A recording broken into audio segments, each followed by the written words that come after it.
어느덧 한 주일이 지나서 금요일 아침이 되었습니다. 오늘도 우리와 함께 하시는 하나님, 우리를 인도하시는 하나님을 의지하여서 기도하겠습니다. 참 좋으신 하나님, 여기까지 우리를 이끌어 주셨습니다. 주님의 놀라운 은혜와 그 사랑으로서 이번 한 주도 분주하고 바빴지만은 하나님의 사랑을 느끼며 여기까지 왔습니다. 주님께서 지켜주신 그 모든 은혜와 사랑을 기억하며 감사하는 자들이 되게 하여 주시고, 오늘도 말씀 속에서 하나님의 뜻을 깨달아 알며 주님의 뜻대로 행하기를 애쓰는 우리가 되게 허락하여 주시옵소서. 예수님 이름으로 기도드립니다. 아멘. 우리 함께 찬양합니다. 454장, 찬송가 454장입니다.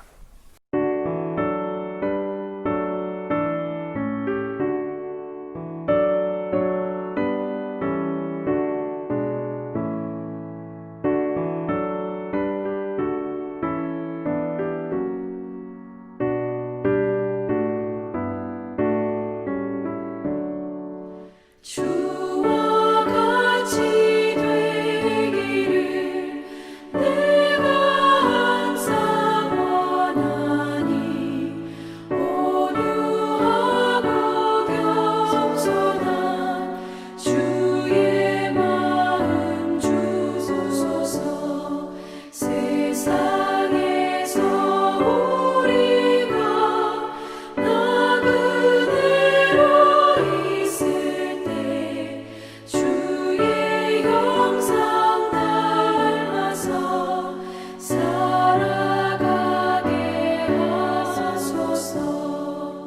비록 작은 새라도 돌보시는 나의 주, 나와 함께 계시어 나를 지켜주소서. 마음이 깨끗한 일을 내가 항상 원하니 악한 마음을 버리고 살아가게 하소서.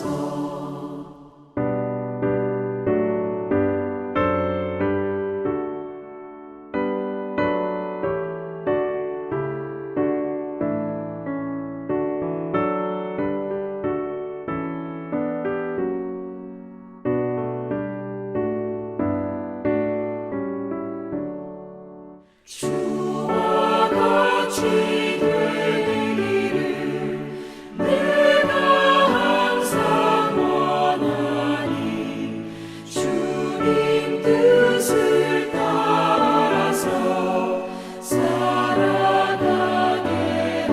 하소서. 주 은혜로 거듭나 말씀 위에 굳게서 영원 무궁하도록 주와 함께 살리라.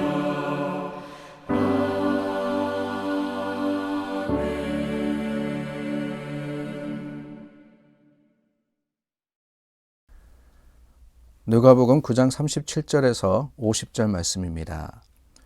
이튿날 산에서 내려오시니 큰 무리가 맞을세 무리 중에 한 사람이 소리질러 이르되 선생님 청컨대 내 아들을 돌보아 주옵소서. 이는 내 외아들이니이다. 귀신이 그를 잡아 갑자기 부르짖게 하고 경련을 일으켜 거품을 흘리게 하며 몹시 상하게 하고야 겨우 떠나가나이다. 당신의 제자들에게 내쫓아 주기를 구하였으나 그들이 능히 못하더이다. 예수께서 대답하여 이르시되 믿음이 없고 패역한 세대여, 내가 얼마나 너희와 함께 있으며 너희에게 참으리요. 내 아들을 이리로 데리고 오라 하시니 올 때에 귀신이 그를 거꾸로 뜨리고 심한 경련을 일으키게 하는지라. 예수께서 더러운 귀신을 꾸짖으시고 아이를 낫게 하사 그 아버지에게 도로 주시니 사람들이 다 하나님의 위엄에 놀라니라. 그들이 다 그 행하시는 모든 일을 놀랍게 여길세 예수께서 제자들에게 이르시되 이 말을 너희 귀에 담아두라. 인자가 장차 사람들의 손에 넘겨지리라 하시되 그들이 이 말씀을 알지 못하니 이는 그들로 깨닫지 못하게 숨긴 바 되었음이라. 또 그들은 이 말씀을 묻기도 두려워하더라. 제자 중에서 누가 크냐 하는 변론이 일어나니 예수께서 그 마음에 변론하는 것을 아시고 어린아이 하나를 데려다가 자기 곁에 세우시고 그들에게 이르시되 누구든지 내 이름으로 이런 어린아이를 영접하면 곧 나를 영접함이요 또 누구든지 나를 영접하면 곧 나를 보내신 이를 영접함이라. 너희 모든 사람 중에 가장 작은 그가 큰 자니라. 요한이 여짜오되 주여 어떤 사람이 주의 이름으로 귀신을 내쫓는 것을 우리가 보고 우리와 함께 따르지 아니하므로 금하였나이다. 예수께서 이르시되 금하지 말라. 너희를 반대하지 않는 자는 너희를 위하는 자니라 하시니라. 오늘 말씀에 보면은요, 이튿날이라고 되어 있습니다. 어제 말씀 함께 나누셨으면 기억하실 겁니다. 언제 후 이튿날이냐? 다른 게 아닙니다. 변화산의 사건, 그 사건이 지나서 다음날 예수님께서 산에서 내려오셨습니다. 베드로가 초막셋을 짓고 거기서 우리가 함께 하나님의 영광을 누리면서 우리 함께 있으면 좋겠습니다 그랬지만은 예수님의 사역과 사명이 어디 있었느냐? 다른 곳이 아니었죠. 예루살렘 십자가에 있었기 때문에 이제 산 아래로 내려오신 겁니다. 그런데 산 아래에 내려와 보니까 조그만 소동이 일어났습니다. 다른 것이 아니고 한 사람이 아들을 데리고 와서 귀신을 쫓아내달라고 예수님의 제자들, 예수님께서 3명을 데리고 올라가셨으니까 나머지 9명, 아니 뭐 예수님을 따르던 많은 사람들에게 부탁을 한 겁니다. 그런데 문제가 뭐냐? 그들이 능히 못하더이다. 제자들에게 구했지만은 제자들이 못했습니다 라고 하는 거예요. 그래서 예수님이 이 아들을 데리고 오라 그래가지고 귀신을 쫓아내시고 그리고 그 하나님의 영광과 위엄을 드러내셨다라는 것이 오늘 본문에 기록된 사건입니다. 그런데 여러분, 이 누가복음은요, 요만큼 기록했어요. 43절 사람들이 다 하나님의 위엄에 놀라니라까지 기록했는데 마태복음은요 조금 추가해서 복음을 기록을 하고 있습니다. 다 나왔어요. 그때 제자들이 예수님께 나와서 우리는 어찌해서 쫓아내지 못했습니까? 물었어요. 예수님께 나와서 분명히 예수님께서 능력을 주셨잖아요. 우리가 이 누가복음 9장 말씀을 읽으면서 그 첫 부분에 뭐라고 했습니까? 예수님께서 12제자를 불러 모으사 보내셨다 그랬거든요. 불러 모아서 보내셨는데 어떤 권세와 능력을 주셨느냐? 하늘의 말씀, 그 하늘나라의 말씀을 전할 뿐만 아니라 또한 병고침의 역사, 귀신 쫓음의 역사, 능력을 주셔서 보내셨습니다. 그런데 실제적으로 그 귀신 쫓은 경험이 있던 제자들이 왜 이번에는 우리가 쫓아내지 못했습니까? 그렇게 물었어요. 그럴 때 예수님께서 하신 말씀입니다. 마태복음 17장 20절입니다. 이르시되 너희 믿음이 작은 까닭이니라. 진실로 너에게 이르노니 만일 너에게 믿음이 겨자씨 한 알만큼만 있어도 이 산을 명하여 여기서 저기로 옮겨지라 하면 옮겨질 것이요 또 너희가 못할 것이 없으리라. 자, 예수님께서 우리가 너무나도 잘 알고 있는 말씀을 하십니다. 진실로 너에게 이르노니 믿음이 겨자씨 한 알만큼만 있어도, 믿음이 겨자씨 한 알만큼만 있어도, 믿음이 있다는 겁니까? 없다는 겁니까? 없다는 거예요. 다르게 이야기하면 제자들이 귀신을 쫓아내려고 수고하고 노력했습니다. 그런데 여러분, 믿음으로서 한 게 아니라 그저 자신들의 체험과 경험으로서 했더라 하는 거죠.